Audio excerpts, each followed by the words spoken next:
Good morning student. ये आपके 12th class का बायोलॉजी का सेकेंड चैप्टर का 5वां लेक्चर है। इसके पहले वाले लेक्चर में हम लोग ने गुरु बीजाणु जनन के बारे में पढ़ा था। आज हम पढ़ेंगे बाह्य जनन युक्तियाँ क्या होती हैं। अधिकतर पुष्पीय पादप जो होते हैं वो उभयलिंगी पुष्पों एवं परागकणों को उत्पन्न करते हैं। इसके कारण वे परागकण उसी पुष्प के वर्तिकाग्र के संपर्क में आते हैं। अब जाहिर सी बात है कि यदि मान लीजिए कोई पुष्प है आपका, तो उस पर अगर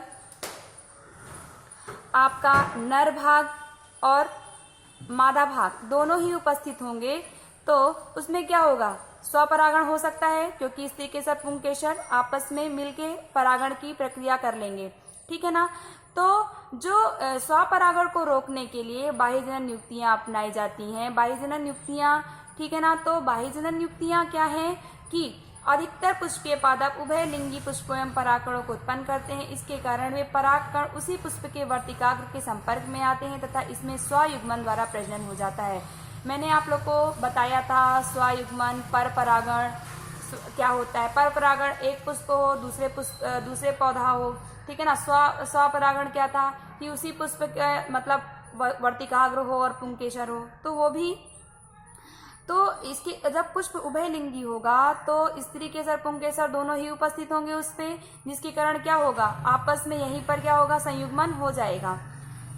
और निरंतर स्वयुग्मन होने से क्या होता है, प्रजनन क्षमता क्या हो जाती है, कम हो जाती है। जब स्वयुग्मन यानी आपस में ही इसी पौधे का वर्तिकाग्र हो, वर्तिकाग्र यानी स्त्री केसर, और पुंकेसर यानी आपका नर जन्नांग, ये मादा ये नर, इसी पुष्प का हो तो क्या होगा, स्वयुग्मन हो जाएगा इसी पुष्प में। तो प्रजनन क्षमता कम हो जाती है, जिससे पुष्पीय पादप ऐसे साधनों को विकसित कर लिए हैं जिससे स्वपरागण ना हो तथा पर परागण हो सके। पर परागण यानी हम स्वपरागण को किस प्रकार से रोक सकते हैं कि उसी पुष्प के वर्तिकाग्र उसी पुष्प के पुंकेसर के साथ परागकण के साथ क्या हो, निषेचन की प्रक्रिया ना करें। ठीक है ना। इसीलिए बाह्य जनन युक्तियां अपनाई जाती है। बाह्य जनन युक्तियां 3 प्रकार से हो सकती हैं। एक होता है आपका समकालिकता, दूसरा होता है आपका समीपता, तीसरा होता है आपका स्वसामंजस्यता। समकालिकता में क्या होता है बच्चों कि आप लोग को मैंने बताया था कि ये आपका मान लीजिए पुष्प है, ठीक।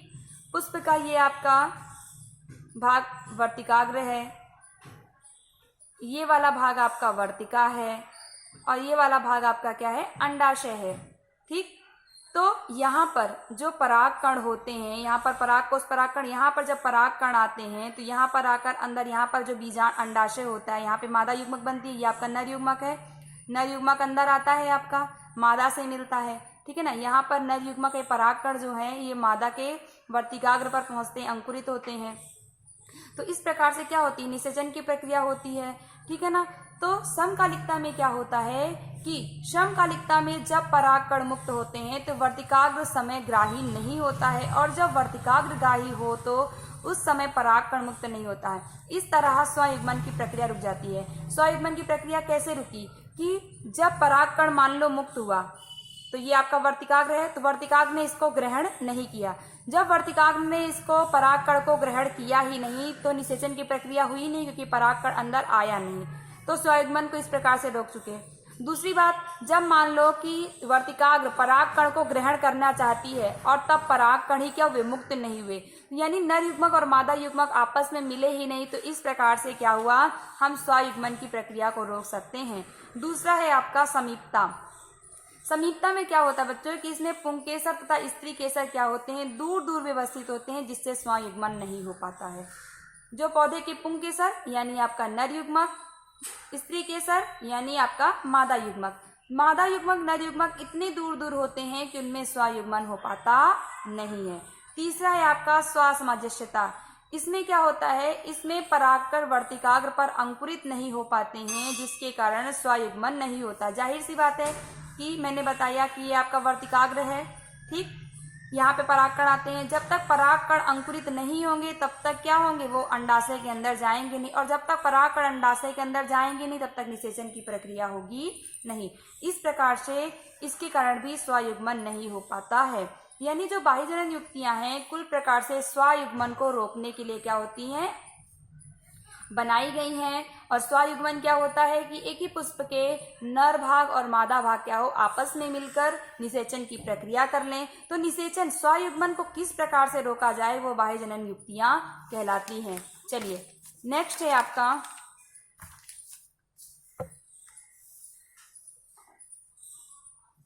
परागकण स्त्री केसर संकर्षण क्या होता है। परागकण की प्रक्रिया में परागकण निश्चित रूप से वर्तिकाग्र पर पहुंच जाते हैं या निश्चित नहीं होता है। वर्तिकाग्र ये पहचान लेती है कि ये परागकण इसके योग्य है या नहीं। बच्चों देखो निषेचन की जो प्रक्रिया होती है ये आपका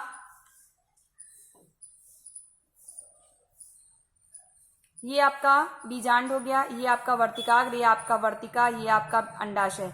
तो यहाँ पर कुछ परागकण आते हैं जो परागकण मुक्त हो, नर भाग है, ये आपका पूरा मादा भाग है, ये नर भाग है।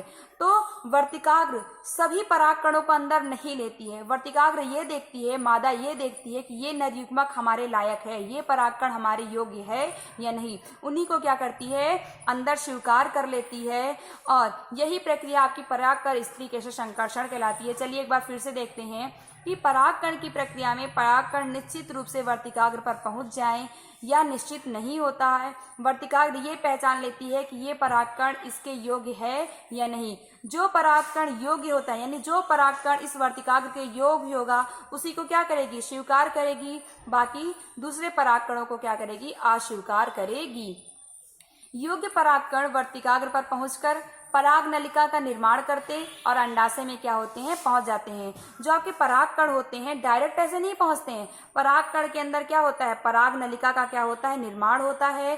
फिर पराग नलिका जो होते हैं वो कहाँ पहुंचती है आपके अंडाशय में पहुंचती है और ये आपका नर युग्मक होता है, ये आपकी मादा युग्मक होती है। दोनों ही आपस में क्या होते हैं यहाँ से परागकण की पराग नलिका बनी, ये अंडाशय के पास आए और आपके नर और मादा क्या हो गए आपस में मिल गए, अंडाशय तक पहुंचते हैं। इस अवस्था में यदि द्विकोशिकीय हो तो जनन कोशिका में समसूत्री विभाजन होता है जिससे क्या होते हैं नर युग्मक बनता है। और नर युग्मक बीजांड द्वार, आपको सब बच्चों मैंने बताया था कि आपका एक बीजांड द्वार था, उसके ज्येष्ठ भाग निभाग था, ठीक है ना। तो अंडाशय की संरचना में जिसमें दो नर युग्मक बनते हैं, नर युग्मक बीजांड द्वार में प्रवेश करती है। इस प्रकार पराग कोश का वर्तिकाग्र पर आकर पराग नलिका का बीजांड में प्रवेश करने की प्रक्रिया को ही परागकण स्त्री केसर संकर्षण कहते हैं। यानी परागकण का पराग नलिका बनाते हुए अंडाशय के अंदर प्रवेश करने की प्रक्रिया को ही क्या बोलते हैं परागकण स्त्री केसर संकर्षण कहते हैं, ठीक है ना। विपुंसन क्या होता है पुष्प का पुंकेसर भाग अगर काट कर अलग कर दिया जाए तो इसको क्या बोलते हैं विपुंसन। मान लीजिए आप लोग को प्रैक्टिकल है ये आप लोग का, जब स्कूल अगर खुल गया तो बताएंगे, नहीं तो वीडियो में ही बता देंगे। ये आपका मान लीजिए पराग कोश है, ठीक, ये आपका यहाँ से आपका इस तरीके से निकलता है आपका परागकण है। तो विपुंसन की प्रक्रिया में कहता है कि मान लीजिए ये कोई पुष्प है, ठीक, तो पुष्प में अगर ये भाग आपका काट कर अलग कर दिया जाए यानी पुंकेसर को काट के अलग कर दिया जाए तो उस प्रक्रिया को हम क्या बोलते हैं विपुंसन बोलते हैं। विपुंसन क्यों किया जाता है बच्चों, ताकि स्वयुग्मन की प्रक्रिया ना हो सके, अपने आप से स्वपरागण की प्रक्रिया ना हो सके। दूसरा है आपका बैगिंग, बैगिंग या वोरा वस्त्राकरण। ये प्रक्रिया कृत्रिम संकरण के लिए उपयोग होती है। कृत्रिम संकरण यानी अपने मन से आप पौधों को चॉइस कराओ कि किस पौधे से हमें किस पौधे का हमें परागकण और स्त्री केसर मिलाना है आपस में, ठीक। ये प्रक्रिया कृत्रिम संकरण के लिए उपयोग में लाई जाती है। बैगिंग की प्रक्रिया में वर्तिकाग्र को ढक देते हैं जिससे कोई पुंकेसर वर्तिकाग्र पर आकर ना बैठ जाए। बैगिंग की अभी आपने विपुंसन की प्रक्रिया में क्या देखा था कि हम नर भाग को काट कर अलग कर रहे थे।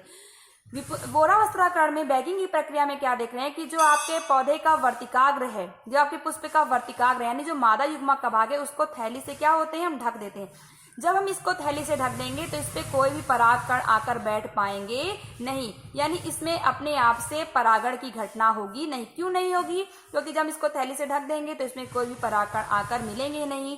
तो वर्तिकाग्र को थैली से ढकने की प्रक्रिया ही क्या बोला कहते हैं उसको वोरा वस्त्राकरण। चलिए नेक्स्ट टॉपिक है आपका दोहरा निषेचन, डबल फर्टिलाइजेशन। दोहरा निषेचन यानी क्या बच्चों कि निषेचन की प्रक्रिया क्या हो दो बार हो। निषेचन की प्रक्रिया एक्चुअली में होती क्या है,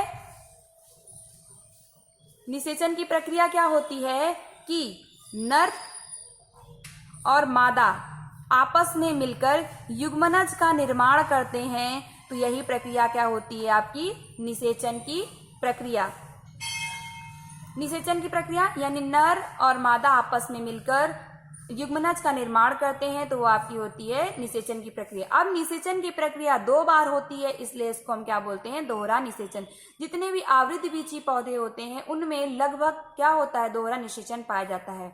चलिए, दोहरा निषेचन क्या होता है कि दोनों, जैसे आपका ये आपका दोहरा निषेचन एक बार बताती हूं कि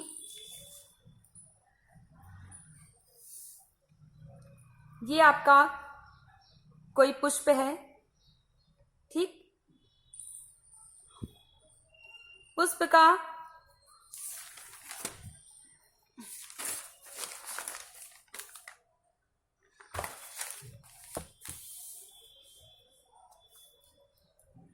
आपका ये आपका कोई पुष्प है,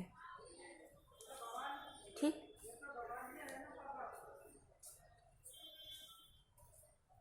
पुष्प में आप लोग को पता है कि ये आपका पुंकेसर, ये वाला भाग आपका स्त्री केसर, स्त्री केसर में आपका अंडाशय, ठीक। ये आपका भाग वर्तिकाग्र, ये आपका वर्तिका,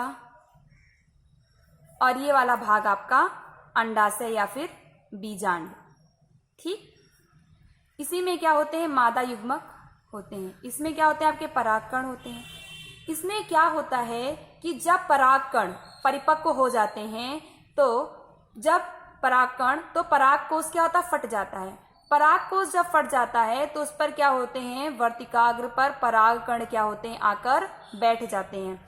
परागकण जब बैठ जाते हैं तो आपको पता है कि मैंने बताया था कि जो आपको अंडाशय की रचना बताई थी, जो आपको अंडाशय की रचना दिखाई थी, वो आपकी किस प्रकार की थी, आपकी 3 यहाँ पर प्रतिवेशांत कोशिकाएं, यहाँ पर ध्रुवीय कोशिका 2 थी, और यहाँ पर आपकी सहायक कोशिका और अंड कोशिका, बीज वाली अंड कोशिका, ये आपकी सहायक कोशिका। आपको मैंने बताया था कि 7 कोशिकीय 8 केंद्र की व्यवस्था एक अंडक में पाई जाती है। तो क्या होता है कि जब परागकण वर्तिकाग्र पर आकर बैठते हैं तो यहाँ पर समसूत्री विभाजन होता है। परागकण क्या करते हैं, पराग नलिका का क्या करते हैं, निर्माण करते हैं। परागकण पराग नलिका का निर्माण करते हैं और यहाँ पर इनमें विभाजन होता है, जिसके कारण एक परागकण से 2 नर युग्मक बनते हैं। एक परागकण से 2 नर युग्मक बनते हैं। मान लीजिए यहाँ पर आपके 2 नर युग्मक बन गए, तो एक नर युग्मक अंड कोशिका से जाकर क्या करता है, फ्यूज हो जाता है। एक नर युग्मक आता है और अंड कोशिका से फ्यूज हो जाता है, तो बनाता है युग्मनज। तो ये एक N और दूसरा N, ठीक। तो ये क्या हो गया आपका 2N। तो युग्मनज आपका कैसा होता है, 2N। जो दूसरा वाला आपका नर युग्मक है, वो नर युग्मक जाता है और ये आपकी जो द्वितीय कोशिका है, ठीक है ना, जो आपकी द्वितीयक कोशिका है, द्वितीयक केंद्रक है, उससे क्या करता है, फ्यूज कर लेता है। तो ये आपका पहले से ही क्या है, 2N है, 2 केंद्रक है, ठीक। और एक ये आपका एक N यहाँ से आया, ये आपका क्या हो गया 2। तो ये जाकर भ्रूणपोष बनाता है, ये वाला आपके जाके भ्रूणपोष बनाता है। तो ये कैसा हो गया आपका 3N। इसीलिए इसको दोहरा निषेचन बोलते हैं कि यहाँ पर आपने देखा कि निषेचन की प्रक्रिया 2 बार हुई। सबसे पहले क्या होता है कि ये आपके अंडाशय की व्यवस्था है, ठीक। ये आपकी 7 कोशिका और 8 केंद्रक पाए जाते हैं। यहाँ पर वर्तिकाग्र पर आकर परागकण बैठते हैं, परागकण अंकुरित होते हैं। अंकुरण होने के बाद पराग नलिका का निर्माण, ये जो बच्चों बन रही है आपकी पराग नलिका है। पराग नलिका में 2 नर युग्मक बनते हैं। एक नर युग्मक आपका अंड कोशिका के साथ जाकर मिलता है तो वो युग्मनज का निर्माण करता है, जो 2N होता है। जो दूसरा नर युग्मक होता है वो जाकर आपका द्वितीयक केंद्रक के साथ क्या करता है, मिलता है, तो आपका भ्रूणपोष बनाता है। वो कैसा होता है, 3N होता है, क्योंकि यहाँ पर पहले से 2 हैं, 2N और एक N, 3N, इसलिए इसको त्रिसंलयन और दोहरा निषेचन कहते हैं। त्रिशल्यन यानी यहाँ पर 3 बार शल्यन हुआ और दोहरा निषेचन कहते हैं, क्योंकि निषेचन की प्रक्रिया क्या हुई, 2 बार हुई। चलिए एक बार इसको देखते हैं फिर से वापिस।